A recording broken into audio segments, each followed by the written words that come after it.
Hello class. आज से हम लोग शुरू कर रहे हैं इनऑर्गेनिक केमिस्ट्री लेक्चर्स। ठीक है, और इनऑर्गेनिक केमिस्ट्री में मैं वो चैप्टर्स को पहले पढ़ाने जा रहा हूँ जिसमें पीरियोडिक टेबल्स के ट्रेंड होंगे और उससे रिलेटेड जो चैप्टर्स हैं जो उसके एप्लीकेशन पर बेस्ड होते हैं। किसके एप्लीकेशन पर? पीरियोडिक टेबल के एप्लीकेशन पर बेस्ड होते हैं। उससे रिलेटेड क्वेश्चंस को और उससे रिलेटेड चैप्टर्स को हम पहले ही पढ़ेंगे। ठीक है, आज के लेक्चर में मैं पीरियोडिक टेबल को इंट्रोड्यूस करूंगा और आने वाले लेक्चर्स में मैं पीरियोडिक टेबल और पीरियोडिसिटी से रिलेटेड जो चैप्टर्स टॉपिक होंगे, जो क्वेश्चंस होंगे, उसको डिस्कस करेंगे। उसके बाद हम पीरियोडिक टेबल जहां जहां यूज होता है, आप देख रहे हैं hydrogen chapter, yes block chapter, P block 11th का, पी ब्लॉक 12 का और लास्ट में डी और एफ ब्लॉक जो चैप्टर है, इन सब में पीरियोडिक टेबल के जो ट्रेंड्स हैं, जो पीरियोडिसिटी है और उसकी जो प्रॉपर्टीज हैं, जो उसके एप्लीकेशंस हैं, यूज किए जाते हैं। बिना सही तरीके से पीरियोडिक टेबल समझे, पीरियोडिसिटी ट्रेंड समझे, आप इन चैप्टर्स के एप्लीकेशंस और क्वेश्चंस को सॉल्व नहीं कर पाएंगे। तो आप देख रहे हैं इनका जो वेटेज है वो काफी ज्यादा है। मैं आपको पहले भी बता चुका हूं लास्ट लेक्चर में कि इनऑर्गेनिक का वेटेज काफी ज्यादा होता है। ठीक है, आप देख रहे हैं 18 और 15% का जो है ये 11th और 12th के इनऑर्गेनिक के वेटेज हैं, जिसमें क्वेश्चन के जो नंबर हैं वो लगभग 10 और 6 के आसपास रहते हैं। ठीक है, ये क्वेश्चंस के जो वेटेज हैं ये एक आध क्वेश्चन ऊपर नीचे हो भी सकता है। आप देख लीजिए, अगर हम लोग चैप्टर वाइज लास्ट ईयर के वेटेज के ट्रेंड को देखें तो एक्चुअली लास्ट ईयर के वेटेज में पीरियोडिसिटी से एक क्वेश्चन था, हाइड्रोजन से एक क्वेश्चन था, एस ब्लॉक से 2 क्वेश्चन थे, पी ब्लॉक से 2 क्वेश्चन थे, पी ब्लॉक सेकंड से 4 क्वेश्चन जो कि 12 का पार्ट है, और डी ब्लॉक से भी एक क्वेश्चन था। तो हमें इस सेक्शन में, जो इनऑर्गेनिक का सेक्शन में शुरू कर रहा हूं, उसमें हमें कम से कम 11 क्वेश्चंस को कवर करना है, मतलब कि 44 मार्क्स। ये एक बड़ा मार्क्स है जो कि आपके जो कट ऑफ है, जो आपका रैंकिंग है, वो बहुत ज़्यादा ऊपर नीचे कर देता है, आपको पता ही है। ठीक है, इनऑर्गेनिक को मैंने 2 पार्ट में डिवाइड किया हुआ है। पहला सेक्शन जो मैं पढ़ाने जा रहा हूँ इसमें पीरियोडिक टेबल, पीरियोडिसिटी, उससे प्रॉपर्टीज और उसके रिलेटेड एप्लीकेशन बेस्ड क्वेश्चंस और चैप्टर्स होंगे जो कि लिखे हुए हैं सामने। पहले हम सारे इन चैप्टर को कवर करेंगे 1 बाई 1। ठीक है, आने वाले सारे लेक्चर्स में। उसके बाद पीरियोडिक इनऑर्गेनिक के सेकंड सेक्शन की तरफ बढ़ेंगे, जिसमें केमिकल बॉन्डिंग जैसा चैप्टर है, जिसमें आइसोलेशन जैसा चैप्टर है, जिसमें कोऑर्डिनेशन नंबर जैसा चैप्टर है। ठीक है, तो ये सारे चैप्टर्स को हम लोग कवर करेंगे सेकंड पार्ट के इनऑर्गेनिक केमिस्ट्री में। ठीक है, तो इनऑर्गेनिक केमिस्ट्री के फर्स्ट पार्ट के लिए आप प्रिपेयर करिए अपने आप को। मैं टेबल अब लिख ही रहा था, फिर मैंने जो है सोचा कि थोड़ा सा टेबल सामने भी लिख लेंगे और जल्दी से जल्दी लेक्चर को प्रिपेयर करेंगे। ठीक है, चलिए शुरू करते हैं। मैं सबसे पहले थोड़ा सा टेबल को कंप्लीट कर दूं, उसके बाद से हम लोग इनऑर्गेनिक के बारे में बात करेंगे। आप देख रहे हैं पीरियोडिक टेबल लर्न करना जरूरी नहीं है, मैं एक्सप्लेन करने के लिए टेबल लिख रहा हूं बस। इसमें से कुछ जो एलिमेंट्स हैं, अगर आपको लर्न रहेंगे ग्रुप वाइज या पीरियड वाइज तो ज़्यादा अच्छा होगा। पूरा का पूरा टेबल लर्न करने की कोई ज़रूरत नहीं है। ठीक है, कभी भी पूरा का पूरा टेबल या उससे रिलेटेड क्वेश्चंस कभी नहीं पूछा जाता है। ठीक है, चाहे बोर्ड हो चाहे कंपटीशंस हो। ठीक है, तो चलिए मैं दिखाता हूं आपको। आपको पता है मैंने यहां डी तक लिख लिया है। अब इसके बाद पी ब्लॉक शुरू होगा, तो पी ब्लॉक में पूरा का पूरा टेबल 4 पार्ट में डिवाइड किया है। तो पी ब्लॉक में जो है यहां पर आएगा गैलियम। ठीक है, गैलियम आएगा और उसके बाद हम लोग लिखेंगे, अगर मैं लिखूं तो यहां पे आएगा बोरान, यहां पे आएगा एल्यूमिनियम, और गैलियम तो मैंने लिख ही लिया है, इंडियम आएगा, थालियम आएगा। ठीक है, बोरान के बाद आपको पता है कार्बन आता है, कार्बन के बाद आता है सिलिकॉन, सिलिकॉन के बाद आता है जर्मेनियम, टिन, और लेड आता है, फास्फोरस, नाइट्रोजन का ग्रुप जो है एक साथ, नाइट्रोजन फास्फोरस, आर्सेनिक, एंटीमनी, और लास्ट में आता है बिस्मथ। उसके बाद आता है ऑक्सीजन की family, oxygen, sulphur, selenium, tellurium, है ना, और पोलोनियम होता है। फ्लोरीन की फैमिली है, फ्लोरीन, क्लोरीन, ब्रोमीन, आयोडीन और एस्टेटीन होता है। जबकि उसके बाद आता है हीलियम और नियॉन की फैमिली, नियॉन, इसके ऊपर हीलियम भी रहेगा। आपको पता है कि हीलियम हाइड्रोजन एक साथ एक जो है पीरियड में रखे गए हैं। हीलियम नियॉन, आर्गन, क्रिप्टॉन, जेनान है और लास्ट में इसके आता है रेडान। ये मैंने कुछ एलिमेंट्स को लिख दिया है, ठीक है, कुछ एलिमेंटों को लिख दिया है। इसके रिलेटेड आज थोड़े से डिस्कशन करेंगे और उसके बाद हम लोग पीरियोडिक ट्रेंड के बारे में बात करेंगे। पीरियोडिकल ट्रेंड के बारे में बात करेंगे थोड़ा, ठीक है। मैं आपको बता दूं, पहले पूरा का पूरा पीरियोडिक टेबल 4 पार्ट में डिवाइड किया गया है। मैं मॉडर्न टेबल से शुरू कर रहा हूं क्योंकि इसी से रिलेटेड एप्लीकेशंस भी हैं और पीरियोडिसिटी भी होती है, इसी से रिलेटेड क्वेश्चन को पूछा भी जाता है, ठीक है। तो सबसे पहले आप देख लीजिए कि मॉडर्न पीरियोडिक टेबल को हम लोगों ने 4 पार्ट में डिवाइड किया है। एस ब्लॉक जिसमें 2 ग्रुप हैं, ये डी ब्लॉक है जिसमें 10 ग्रुप होते हैं, पी ब्लॉक में 6 ग्रुप हैं और लास्ट में एफ ब्लॉक भी है जो कि मैं यहाँ मेंशन तो नहीं किया हूँ, लेकिन वो लेंथेनॉइड और एक्टिनॉइड सीरीज के नाम से लास्ट में है जिसमें 14 ग्रुप होते हैं, ठीक है, 14 ग्रुप। इस तरीके से टेबल के अंदर कुल 18 ग्रुप और टेबल से बाहर 14 ग्रुप जो कि डी ब्लॉक एलिमेंट्स के होते हैं, ठीक है। इसमें पूरे के पूरे टेबल में ज़्यादा से ज़्यादा मेटल्स होते हैं, थोड़े मेटलाइट्स और थोड़े नॉन मेटल्स होते हैं, ठीक है। अगर हम थोड़े से उसको हम लोग थोड़ा सा मेंशन करें, मैं आपको बता दूं कि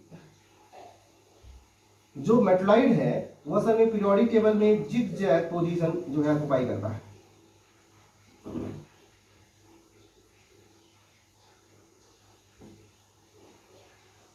आप देख रहे हैं मैं बना रहा हूं, ये सब मेटलाइट्स हैं,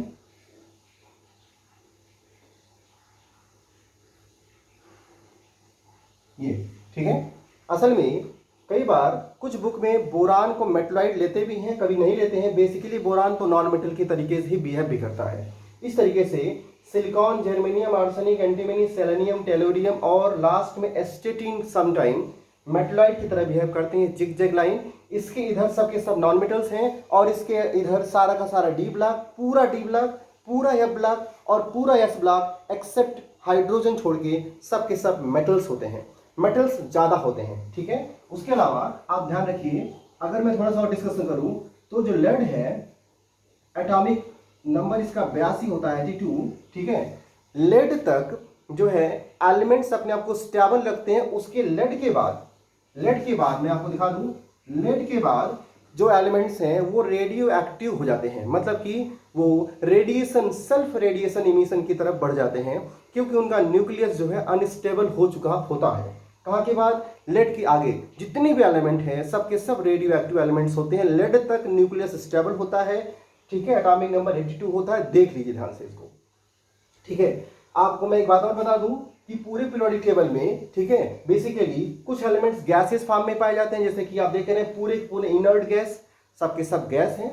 फ्लोरीन, क्लोरीन गैस होते हैं, जबकि ऑक्सीजन गैस है, यहाँ पे नाइट्रोजन गैस है और वहाँ पे हाइड्रोजन भी गैस होता है। इतने एलिमेंट्स गैस हैं, ठीक है। Boron, carbon, phosphorus, sulphur, bromine liquid है, आयोडीन सॉलिड होता है, ठीक है। तो iodine, sulphur, phosphorus, carbon, boron ये सॉलिड नॉन मेटल्स होते हैं, जबकि मेटल्स जनरली होते हैं सॉलिड एक्सेप्ट मरकरी। मैं रीजन बताऊंगा आगे चले गए कि मरकरी यहाँ पे लिक्विड क्यों है, लिक्विड स्टेट में होता है। मेटल्स में गैलियम की मेल्टिंग पॉइंट कम होती है, इसलिए रूम टेम्परेचर पर अगर टेम्परेचर 28-29 डिग्री सेल्सियस के आसपास है तो ये मेल्ट होकर के लिक्विड स्टेट में पाया जाता है। साथ में फ्रांसियम की मेल्टिंग पॉइंट भी काफ़ी कम होती है, ठीक है। इस तरीके से सीजियम की मेल्टिंग पॉइंट काफ़ी कम होती है। तो सीजियम, गैलियम भी समर्स में लिक्विड स्टेट में होते हैं, जबकि मरकरी हमेशा ही लिक्विड स्टेट में पाया जाता है, ठीक है। इस तरीके से आप देख सकते हैं एलिमेंट्स में अगर आप क्लासिफाई करेंगे रिएक्टिविटी के बेसिस पर, तो मेटल की रिएक्टिविटी को डिस्कस अलग करते हैं हम लोग और नॉन मेटल की रिएक्टिविटी को डिस्कस अलग किया जाता है, ठीक है। ये सारी जो चीज़ें मैं बता रहा हूँ आपको, मैं बाद में जब पीरियोडिक ट्रेंड समझाऊंगा तो मैं डिटेल में भी एक्सप्लेन करूंगा। अभी मैं बस एक्सप्लेन कर रहा हूँ कि पीरियोडिक टेबल को सीखते, पढ़ते और देखते क्या है, इससे क्या क्या इन्फॉर्मेशन निकल के आती है, ठीक है। पीरियोडिक टेबल जब भी आप पढ़ते हैं तो आप ध्यान रखिए कि टेबल से कुछ इन्फॉर्मेशन हमेशा इकट्ठा करिए। पहला कि टेबल कैसे बनाया गया होगा, क्यों ऐसा बनाया गया है और इसका एप्लीकेशन क्या है। क्योंकि टेबल अगर आपके सामने है तो उससे आप क्या सीख रहे हैं, ठीक है। तो सीखने के लिए आप सीखिए पहले ये कि रिएक्टिविटी के बेसिस पर, साइज के बेसिस पर, एटॉमिक नंबर के बेसिस पर और एटॉमिक मास, ये सारे जो ट्रेंड हैं उसके अकॉर्डिंग इन एलिमेंटों को यहाँ पर रखा गया होगा, ठीक है। एटॉमिक वेट हो, एटॉमिक नंबर हो, केमिकल प्रॉपर्टीज हो, और जो दूसरे पीरियोडिकल ट्रेंड हैं उनके बेसिस पर ही इनको यहाँ एलिमेंट को रखा गया है। यहाँ से कहिए एलिमेंट को रखने से पीरियोडिकल ट्रेंड जो है एडजस्ट हो जाते हैं और उनको हम सही तरीके से पढ़ पाते हैं। ठीक है। पूरे टेबल में 7 पीरियड्स हैं। ठीक है। ये जो हॉरिजॉन्टल रोज होते हैं हम इनको बोलते हैं पीरियड्स। ठीक है। जैसे हाइड्रोजन और हीलियम एक पीरियड का एलिमेंट है और लिथियम से लेकर के नियान तक 2 पीरियड है। हर पीरियड में जो एलिमेंटों के नंबर हैं वो असल में 2, 8, 8, 18, 18, 32, 32 रखे गए हैं। 7 पीरियड हैं। फर्स्ट पीरियड में 2 एलिमेंट, दूसरे में 8, तीसरे में 8, चौथे में 18, पांचवें में 18, छठवें और सातवें में 32, 32 एलिमेंट को रखा गया है। लास्ट के लेंथेनाइट एक्टिनाइट जो सीरीज है ये इसी में 7वें 8वें जो पीरियोडिक टेबल है का पीरियड है उसी के से निकल के बाहर रखे गए हैं। ठीक है। कुल 18 ग्रुप हैं टेबल में। जो वर्टिकल कॉलम्स हैं इनको ग्रुप्स बोलते हैं और ग्रुप आप में देख सकते हैं हर एक ग्रुप में कुछ नंबर ऑफ एलिमेंट्स को रखा गया है। ठीक है। ग्रुप जो होता है असल में पीरियोडिकल प्रॉपर्टीज जो है वो सिमिलर प्रॉपर्टी के ट्रेंड को शो करता है, जबकि पीरियड जो है वो ग्रेजुअल इंक्रीज या डिक्रीज मतलब gradual variation of the periodical trend को असाइन करता है, इंडिकेट करता है। मतलब कि जब भी एलिमेंट पीरियड में मूव करेगा या हम पीरियड में पढ़ना शुरू करेंगे तो पीरियोडिकल प्रॉपर्टी वही करती है, जबकि ग्रुप में पीरियोडिकल प्रॉपर्टी सिमिलर रहती है एक्सेप्ट एक्सेप्शंस। ठीक है। मतलब कि कुछ एक्सेप्शंस को छोड़ करके पीरियोडिकल ट्रेंड्स ग्रुप में सिमिलर ही बना रहता है, क्योंकि जो ग्रुप है वो असल में लास्ट बैलेंसी इलेक्ट्रॉन और उनकी बैलेंसी के अकॉर्डिंग रखा गया है। ठीक है। जैसे कि अगर मैं कहूं कि लास्ट में जब इलेक्ट्रॉनिक कन्फिग्रेशन करेंगे तो सबके लास्ट में S1 आएगा अगर तो वो फर्स्ट ग्रुप होगा S का, और अगर लास्ट में S2 आता है तो S ब्लॉक का वो सेकंड ग्रुप होगा। उसी तरीके से P ब्लॉक, D ब्लॉक और F ब्लॉक के एलिमेंट्स को रखा जाता है। ठीक है। तो क्लासिफिकेशन के टाइम पर जब हम लोग क्लासिफिकेशन करते हैं तो हमेशा ही एलिमेंट्स के इलेक्ट्रॉनिक कन्फिग्रेशन को दिमाग में रखते हैं। मैं एग्जांपल के लिए आपको थोड़ा सा दिखाता हूं। जैसे देखिए कि अगर मान लीजिए हमारे पास लिथियम है और हमारे पास सोडियम है, तो आपको पता है कि इनका एलिमेंट एटॉमिक नंबर 3 और 11 है, और जब इनका आप इलेक्ट्रॉनिक कन्फिग्रेशन करेंगे आप वो प्रिंसिपल से या तो आप बोलेंगे 1s2 2s2, ठीक है, सॉरी 3 था तो 2s1 हो जाएगा। ठीक है। और यहां पे हो जाएगा 1s2 2s2 2p6 और 3s1। तो आप देख रहे हैं कि लास्ट में इनके S1 आ रहा है। S1 का आने का मतलब है कि S ब्लॉक के एलिमेंट है और ये फर्स्ट ग्रुप को असाइन किए जाएंगे। इस तरीके से लिथियम सोडियम को सेम ग्रुप में रखा गया होगा क्योंकि लास्ट में बैलेंस इलेक्ट्रॉन और इलेक्ट्रॉनिक कन्फिग्रेशन सिमिलर ही है। इसी तरीके से डी ब्लॉक एलिमेंटों को, पी ब्लॉक एलिमेंटों को आपस में ग्रुप में मैनेज किया गया है, असाइन किया गया है ड्यूरिंग द क्लासिफिकेशन। ठीक है। ये छोटे छोटे नॉलेज बस हैं जिसको आप दिमाग में रखिए। साथ में आप ये पढ़िए बस कि पीरियोडिकल ट्रेंड के बारे में। तो मैं कुछ पीरियोडिकल ट्रेंड को बताता हूं, सुनाता हूं, जिसको हम लोग 1 बाय 1 आने वाले लेक्चर्स में डिस्कस करेंगे। जैसे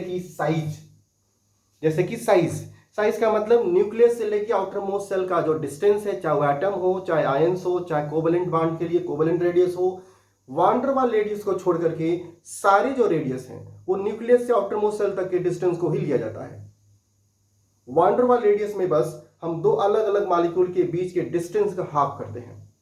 ठीक है। तो ध्यान रखिएगा, गैसियस मॉलिक्यूल्स जो होते हैं, जनरली गैसियस मॉलिक्यूल के लिए हम वान डेर वाल रेडियस पढ़ते हैं। ठीक है। तो साइज पढ़ने के हमारे पास 3-4 तरीके होते हैं। पहला तो हम बोलते हैं एटॉमिक साइज, आयनिक size, metallic size, covalent size और वान डेर वाल साइज। तो 5 तरह के साइज को मैं आपको डिस्कस करूंगा जब इसका टाइम आएगा तो। ठीक है।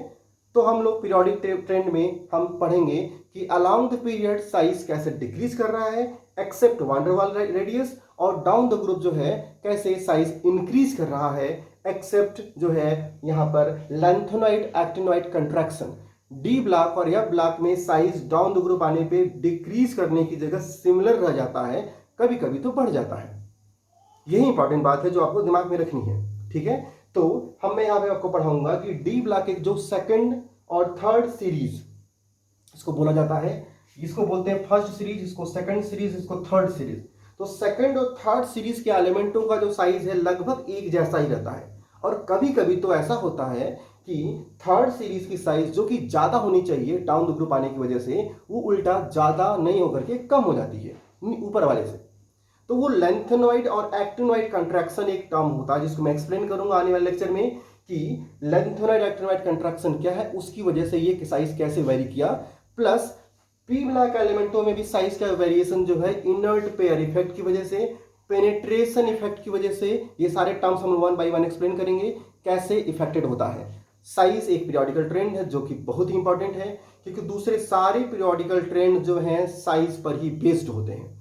अगर हम वॉल्यूम की बात करें, डेंसिटी की बात करें, आयोनाइजेशन इंथैल्पी की, इलेक्ट्रॉन गेन इंथैल्पी की, इलेक्ट्रॉन नेगेटिविटी की, metallic character, non metallic character, ठीक है, पोलराइजेशन पावर, हाइड्रेशन पावर, ये सारी जो चीजें हैं ये साइज पर डिपेंड करती हैं। तो अगर आप सही तरीके से साइज को एक्सप्लेन कर पाएंगे, समझ पाएंगे, तो आप आसानी से बता पाएंगे कि ये पीरियोडिकल ट्रेंड कैसे वेरी कर रही है पीरियोडिकल टेबल में अलोंग द पीरियड या डाउन द ग्रुप। ठीक है। दूसरी बात स्टूडेंट्स ध्यान रखिएगा कि जब हम लोग टेबल लिखते हैं तो उसमें रिएक्टिविटी का इंपॉर्टेंस होता है, क्योंकि रिएक्टिविटी को ही आगे चल के हम लोग केमिकल रिएक्शनों में यूज करते हैं। कौन सा एलिमेंट ज्यादा रिएक्टिव है, जैसे कि मैं बता दूं, रिएक्टिविटी कभी मेटल नॉन मेटल को एक साथ नहीं कंपेयर करते हैं। वैसे तो कई बार लिखा रहता है कि metals are more reactive than non metals, क्योंकि वो इलेक्ट्रॉन लॉस करते हैं, बट ये जरूरी नहीं है। मेटल्स की रिएक्टिविटी आपस में एक साथ और नॉन मेटल की रिएक्टिविटी आपस में एक साथ हम कंपेयर करते हैं।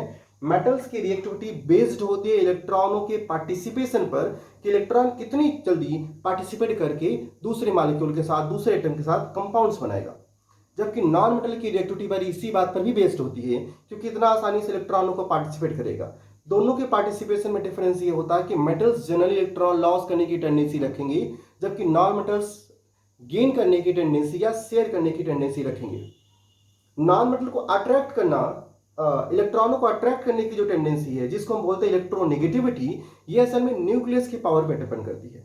मतलब कि न्यूक्लियस ही है जो इलेक्ट्रॉनों को अट्रैक्ट कर सकता है, क्योंकि न्यूक्लियस के पास पॉजिटिव चार्ज होता है। तो इलेक्ट्रॉनों को अट्रैक्ट करने की टेंडेंसी और इलेक्ट्रॉनों को लॉस करने की टेंडेंसी दोनों ही न्यूक्लियस की साइज, न्यूक्लियस की डेंसिटी, न्यूक्लियस का डिस्टेंस फ्रॉम द इलेक्ट्रॉन पर डिपेंड करेगा, जिसके बारे में हम लोग डिस्कस करेंगे पीरियोडिकल ट्रेंड में जब इसको ये टॉपिक आएगा। तो दूसरा, अगर आप देखना चाहें तो मैं आपको बता दूं, टेबल से कुछ और फिजिकल प्रॉपर्टीज के इंफॉर्मेशन आपको इकट्ठे करने चाहिए। जैसे कि एस ब्लॉक के मेटल्स सॉफ्ट होते हैं। सॉफ्टनेस मेटल का इस बात पर डिपेंड करता है कि कोई भी मेटल पर एटम कितना इलेक्ट्रॉन पार्टिसिपेट करवाता है मेटालिक लैटिस के फॉर्मेशन में। हर एक मेटल क्रिस्टलाइन सॉलिड होता है और क्रिस्टलाइन सॉलिड जो है लैटिस का फॉर्मेशन करते हैं। लैटिस का मतलब होता है 3 डायमेंशनल अरेंजमेंट किसी भी पार्टिकल का, कंस्टिट्यूएंट पार्टिकल का, जो रेगुलर मैनर में अरेंज होता हो। अगर कोई भी एलिमेंट जो कि मेटल है उसमें इलेक्ट्रॉनों के पार्टिसिपेशन पर एटम की वैल्यू बहुत कम है, जैसे कि 1 इलेक्ट्रॉन पर एटम लैटिस में पार्टिसिपेट करता है या 2 इलेक्ट्रॉन पार्टिसिपेट करता है, तो ऐसे केस में लैटिस का स्ट्रेंथ वीक होने की वजह से उसकी मेल्टिंग पॉइंट भी घटेगी और जो लैटिस है वो सॉफ्ट हो जाएगा, जैसे कि एस ब्लॉक के एलिमेंट्स। इसीलिए उन्हें हम लोग नाइफ से कट कर सकते हैं क्योंकि वो सॉफ्ट होते हैं। डी ब्लॉक के element typically metallic property show करते हैं, मतलब वो सॉलिड होते हैं, हार्ड होते हैं, ठीक है, एक्सेप्ट लास्ट वाले ग्रुप को जिंक, कैडमियम, मरकरी, जो कि फिर से सॉफ्ट होता है और मरकरी तो लिक्विड भी होता है। इसका मतलब इलेक्ट्रॉनों का जो पार्टिसिपेशन है पर atom to in the formation of lattice, वो डिसाइड करेगा कि मेटल कितना सॉफ्ट है, हार्ड है। इस पे भी हम लोग डिस्कस करेंगे, चर्चा करेंगे जब ये टॉपिक आएगा। ये पूरा का लेक्चर मैं बस इंट्रोड्यूस कर रहा हूं अभी, बाकी नेक्स्ट लेक्चर से हम टॉपिक वाइज एक्सप्लेन करेंगे इसकी प्रॉपर्टीज को लेकर के वन बाय वन, ठीक है। दूसरा कि कोई भी मेटल जो आप देख रहे हैं, क्या इसमें से कोई मेटल ऐसा भी है जो दूसरे किसी फिजिकल जो प्रॉपर्टीज हैं या बिहेवियर है उसमें पार्टिसिपेट करता है? तो मैं आपको बता दूं कि फोटो इलेक्ट्रिक इफेक्ट के लिए सीजियम, रुबिडियम और पोटेशियम जैसे मेटल्स जिसकी आयोनाइजेशन इंथैल्पी कम होती है, मतलब कि वर्क फंक्शन कम होता है। वर्क फंक्शन का मतलब कि amount of energy minimum required to remove an electron from metallic surface, उसके कम होने की वजह से ये तीनों जो एलिमेंट है बेसिकली पार्टिसिपेट करते हैं फोटो सेल्स में, फोटो इलेक्ट्रिक सेल्स में। जबकि silicon, germanium, arsenic, antimony, selenium, tellurium जो मेटलाइट्स हैं, इनसे हम बनाते हैं सेमीकंडक्टर्स, क्योंकि सेमीकंडक्टर की जो है ये सारे जो एलिमेंट है इनमें सेमीकंडक्टर बनने की पॉसिबिलिटीज होती हैं, जिसको हम डिस्कस करेंगे समय आने पर। ठीक है, कॉपर, सिल्वर, गोल्ड जो देख रहे हैं आप, ये मेटल्स ऐसे मेटल्स हैं जो बेसिकली और इजीली पार्टिसिपेट करते हैं सारे तरह के जो इलेक्ट्रिकल कंडक्टिविटी है, मैलेबिलिटी, डक्टिलिटी वाले जो प्रोसेस हैं जहां हम यूज करते हैं, यही तीनों मेटल्स हैं जो बेसिकली यूज किए जाते हैं। जबकि आयरन, कोबाल्ट, निकिल जो है ये आसानी से परमानेंट मैग्नेट में कन्वर्ट हो सकते हैं, इसलिए इनका यूज हम लोग बेसिकली मैग्नेटिक प्रॉपर्टी वाले सबस्टेंस या जगहों पर करते हैं।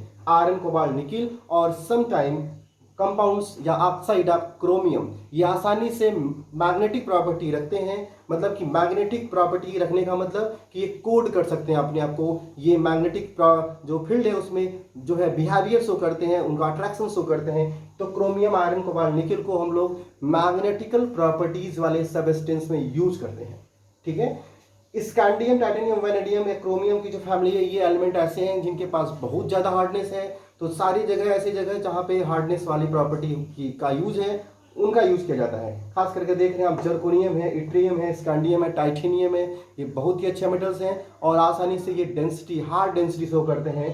टंगस्टन का रेजिस्टेंस ज़्यादा होने की वजह से, ठीक है, और मेल्टिंग पॉइंट ज़्यादा होने की वजह से हम इसका यूज कर रहे थे फिलामेंट्स बनाने में। आपको याद होगा टंगस्टन का फिलामेंट होता था। जबकि ऑस्मियम जो है ये हार्डेस्ट डेंसेस्ट मेटल्स नोन है, जो कि ऑस्मियम है, जो यहाँ लिखा हुआ है। ठीक है, आयरन की फैमिली का ये एलिमेंट भी है। ठीक है, इस तरीके से आप देख सकते हैं कि कुछ एलिमेंट जो है, अच्छा, बोस आइंस्टीन कंडेंसेट और प्लाज्मा स्टेट, आपने दो अलग अलग स्टेट पढ़े होंगे। तो प्लाज्मा स्टेट में जो बेसिकली गैस यूज किए जाते हैं वो ये हैं नियॉन, आर्गन और क्रिप्टन।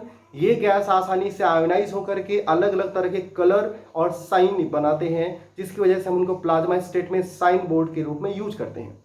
ये सारी इंफॉर्मेशन बस आज के लिए था टेबल से रिलेटेड।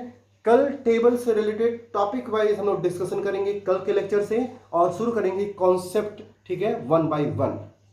आज के लिए बस इतना ही। Thank you.